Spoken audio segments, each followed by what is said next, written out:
Hey yo, what's up guys? Welcome back to BC Reviews, and we're here with another review. And man, let me just tell you about these sneakers for a second. The summer of 2019, these things came up for draw on Sneakers app, and I was after them. I was hardcore after these things, even though people were clowning on me. We were talking about the little jump man on the toe box, and I was like, nah, these are clean. Anyway, I did end up hitting on a pair of sneakers. They came in, and let me tell you, I rocked those sneakers all the time. That whole summer 2020, summer 2021, and I've actually just started to put them out to pasture. I'm only really wearing them now to the gym, but I'm just like besides myself, because when I noticed that I loved them, I actually wanted another pair. When I went to go back to StockX, like maybe a year after I originally bought the shoes, they were already like $300. And I'm like, what happened to the whole we don't like the little pink jump man on the toe thing? And now when I go to look on StockX, they cost that much money. Like, I'm not spending $500 on these shoes, man. It's crazy. So I was looking and I saw that these were available across the water, and I was like, okay, because you don't really see this shoe really available like that. So I said, you know what, go ahead and send it to me. And you know what, this is a good time for me to go ahead and thank the center for sending these out to me.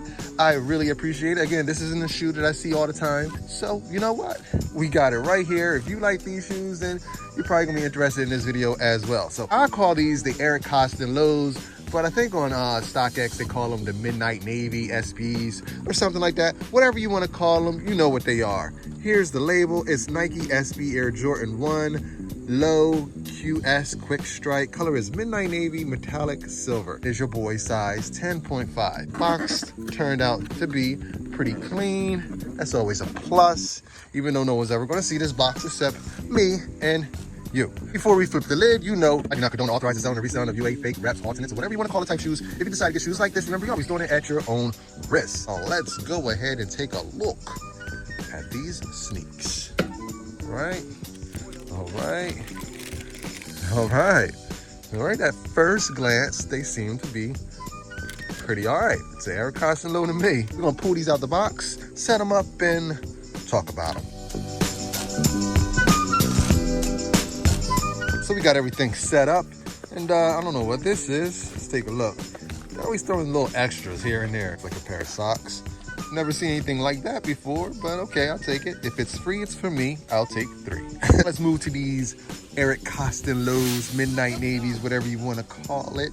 And yeah, all right, they look clean. This is one little thing that just initially, because this is one of my favorite shoes. Anyone would tell you that knows me, they'll say that they see this on my feet a lot. With that being said, there is a main thing that I'm noticing that is not like the pair that I had. The colors look good, quality of the leather, no glue, everything looks good, but I'm sorry, I just cannot get past the fact that this shoe does not have that suede material. It is actually more of a, it feels like a leather, maybe like a dull matte leather, or it's a really short suede, but whatever it is not that back and forth motion type suede that was the thing that kind of drew me to the Eric Koston low, because I thought it was just such a high quality shoe that kind of flew under the radar. Well, it did for at least a week or two before the prices just went crazy. But this shoe does not have it. See, the side panels are actually really good. It looks just like the leather on the Eric Koston lows, and this looks good. Tongue looks good. And the little touch of the pink, or actually it is infrared Jumpman over here on the toe. This is the thing that people say, oh, that sucks. But yeah, look at the price, $500. It don't suck that much. I thought it was a pretty decent shoe when it first came out. And yeah, I still believe it is. However, my pair is currently beat to death. But you know what? We're still gonna pull those out, because I'm gonna show you just how the material that's on the blue portions of the shoe looks on my pair, even though they have been really worn. Let's go ahead right now and pull out that retail pair. Warning, these are really beat. I have restored these shoes maybe a dozen times. When I say restored, I meant like completely washed, scrubbed them down. And the last time I wore them, I just really beat them up, and they have just become a gym shoe. But if you can see, still the suede quality on this shoe was ridiculous. It was awesome. Now this suede has been scrubbed quite a few times with my cleaning, so it is lightened up a bit. I do believe the color of the shoe when I first got it was more like this darker color here, but it still had that back and forth suede activity going on. And see, this shoe just doesn't have it. I don't like to do comparison videos like this normally for these type of reviews, but this is just such a shoe that I love, an iconic shoe for me, that I just had to make sure you guys know that it does not exactly look like the retail pair. Is it good enough to wear? Yeah, I'm probably gonna rock it, throw it on with some fits and stuff, because I don't think I've ever seen anyone other than me wear these shoes. So it's not like anyone's gonna be like, oh, let me legit check your shoes while you got them on toe. It's just not gonna happen. Again, like I said, these look pretty good. You know, you just would be able to tell if you rubbed it that it doesn't have that sway motion. Other than that, man, it seems like it's a pretty dope shoe. It does have the Nike SB on the inside and that infrared on the back of the tongue. And on the other shoe, same thing, Nike SB, infrared on the back of the tongue. Clean, simple shoe. It kind of looks like the Midnight Navy Jordan 1 highs that came out a couple years ago after these, and that's why I went hard after those. And I did get me a resale pair of those because I like these so much. The funny thing is I've never even worn them yet, because every time I go to wear them, I'll be like, oh, I'll just pull out these Eric Koston lows, and I've been doing that. But yeah, I'm probably gonna go ahead and break those out soon.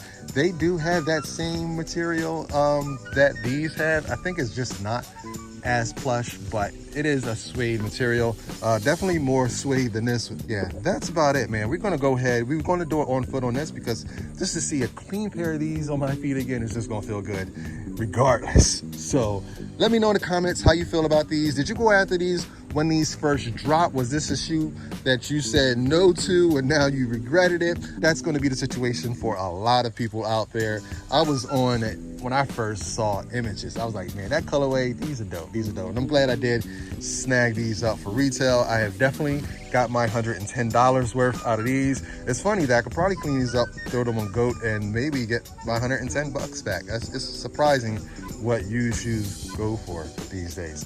But yeah, oh man, these things are just embarrassing. But yeah, let's go ahead, end this video off with an on foot, and catch me next time, guys. Later. Woo! Haha.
Okay, hold up. I had to tell you guys, once you got these on toe, man, they actually look like a fresh, clean pair of the retail Midnight Navy Eric Koston lows. You definitely have to be close up and touching them to realize that there is a difference in the quality of the suede. But just to wear, yeah, I'm going to rock these.